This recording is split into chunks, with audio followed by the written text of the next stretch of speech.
गतिशील लेकिन दुर्भाग्य से एक कमी के साथ विषैले एग्जॉस्ट गैसेस का उत्पादन ईंधन जलने से होता है जो हवा को प्रदूषित और पर्यावरण को नुकसान पहुंचाती है।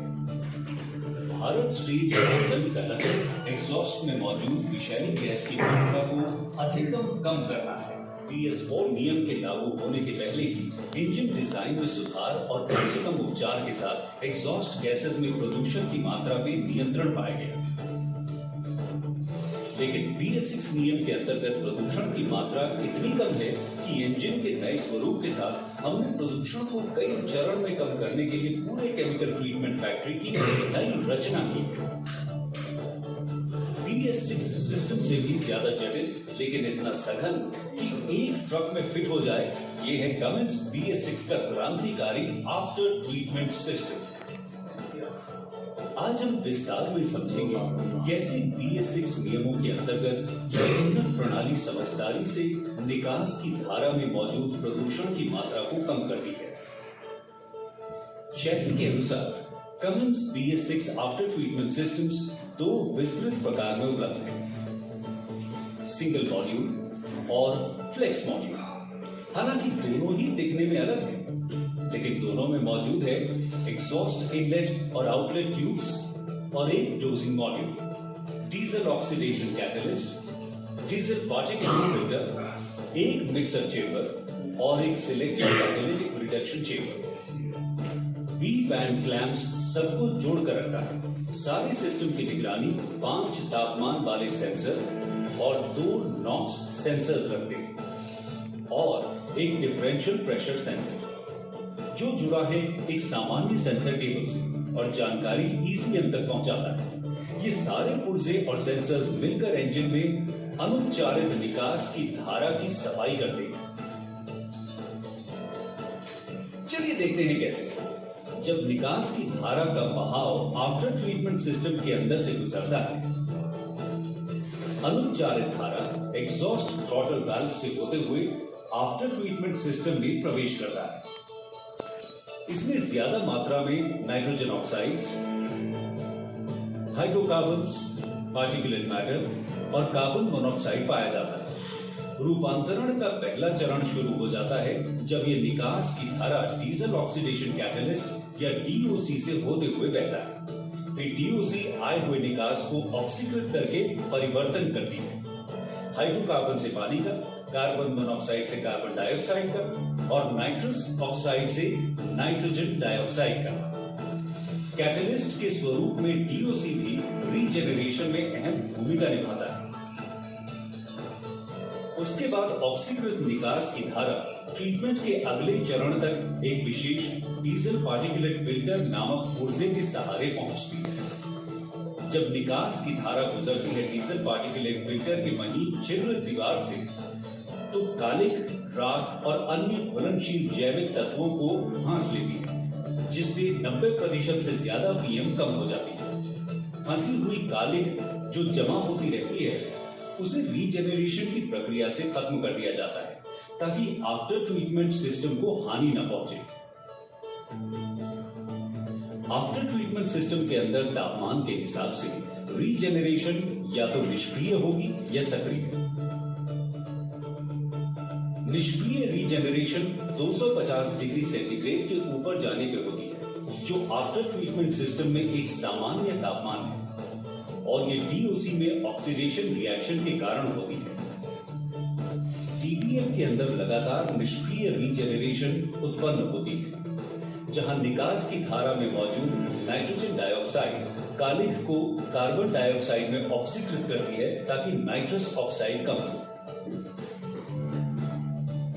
सक्रिय रीजेनरेशन 520 डिग्री सेंटीग्रेड के ऊपर तापमान जाने से ही होती है, चाहे गाड़ी चलाते हुए हो या फिर पार्किंग के बाद रीजन बटन दबाकर।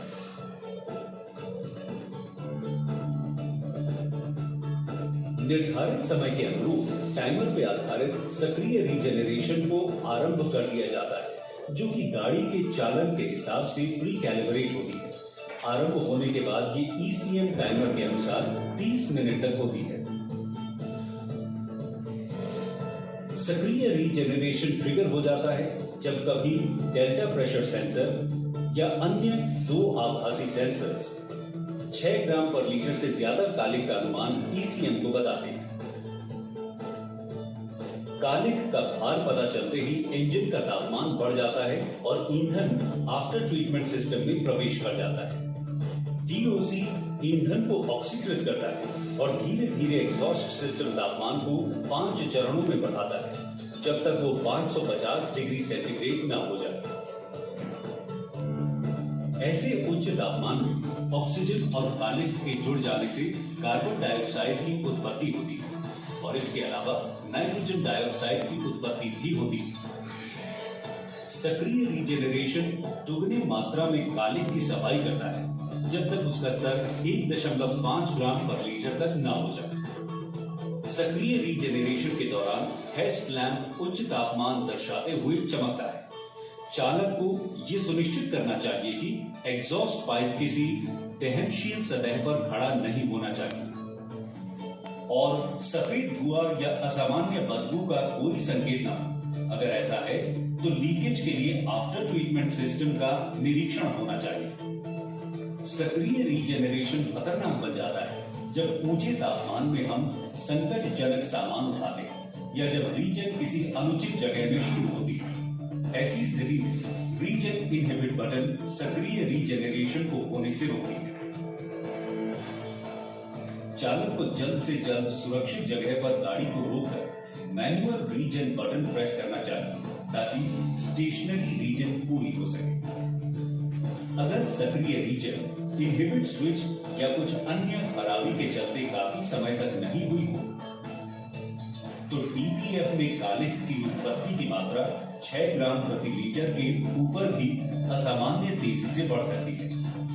ऑन बोर्ड डायग्नोस्टिक सिस्टम चालक को इन मामलों में आगाह करती है। पहली चेतावनी 6.5 ग्राम प्रति लीटर पे मिलती है। साथ ही डीपीएफ का लाइट जलते ही मीडियम सीवियरिटी फॉल्ट कोड का पता चलता है। 9 ग्राम प्रति लीटर पे इंजन की ताकत 40% कम कर दी जाती है और इससे हाई सीवियरिटी फॉल्ट कोड का पता चलता है। 11 ग्राम प्रति लीटर के ऊपर इंजन की गति प्रतिबंधित हो जाती है और स्टॉप इंजन लाइट जलती है। साथ ही में हाई सीवियरिटी फॉल्ट कोड का पता चलता है। ऐसे में ड्राइवर को गाड़ी तुरंत रोकनी चाहिए और सर्विस सपोर्ट को कॉल करना चाहिए। हालांकि रीजेनरेशन से कालिक खत्म हो जाती है मगर डीपीएफ के बाहरी हिस्से की तरफ जमा हुए न जलने योग्य राख को साफ नहीं कर पाती है। इसीलिए जरूरी है कि जमी हुई राख को समय समय पर सर्विस सेंटर में साफ करवाया जाए। डीपीएफ से पार्टिकुलेट मैटर हटाने के बाद निकास की धारा आफ्टर ट्रीटमेंट सिस्टम के दूसरे पुर्जे में प्रवेश करता है जो कि मिक्सिंग चेंबर कहलाता है। अब यहाँ से दूसरे सिस्टम की भूमिका शुरू होती है, डीईएफ डोजिंग सिस्टम या यूएल 2.2 सिस्टम। यूएल 2.2 का चालन गाड़ी के चैसी में लगे डीईएफ टैंक से शुरू होता है। एक इलेक्ट्रॉनिक पंप या डीईएफ सप्लाई यूनिट और एक डीईएफ डोजिंग यूनिट यानी डोजिंग वाल्व जिसमें DEF lines diesel exhaust fluid को ले जाती हैं जो मिक्सिंग चेंबर में प्रवेश करती है।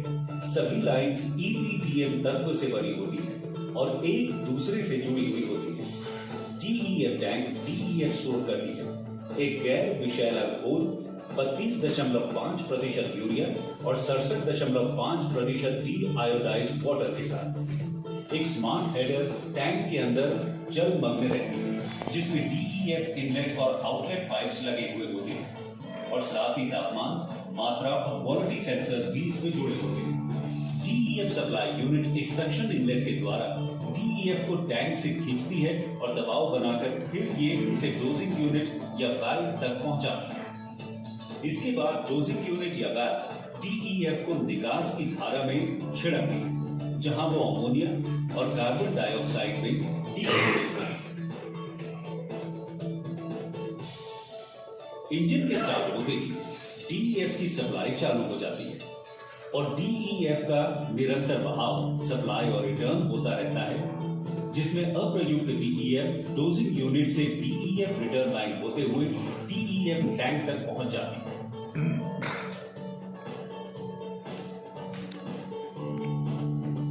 अमोनिया को मिक्सिंग चेंबर में मिलाने के बाद निकास की धारा आफ्टर ट्रीटमेंट सिस्टम के SCR या सिलेक्टेड कैटालिटिक रिडक्शन पुर्जे में प्रवेश कर जाता है। यहाँ फिर कैटलिस्ट की मौजूदगी में निकास में मौजूद नाइट्रोजन ऑक्साइड को अमोनिया द्वारा नाइट्रोजन और पानी में परिवर्तित कर दिया जाता है। आफ्टर ट्रीटमेंट सिस्टम के तापमान पर निर्भर करते हुए निकास की धारा में मौजूद नाइट्रस ऑक्साइड और नाइट्रोजन डाइऑक्साइड में 3 तरह के परिवर्तन हो सकते हैं। मानक तरीके से जब सिर्फ नाइट्रस ऑक्साइड उपलब्ध हो, धीमे तरीके से जब सिर्फ नाइट्रोजन डाइऑक्साइड उपलब्ध हो और तीव्र तरीके से जब दोनों नाइट्रस ऑक्साइड और नाइट्रोजन डाइऑक्साइड उपलब्ध हो।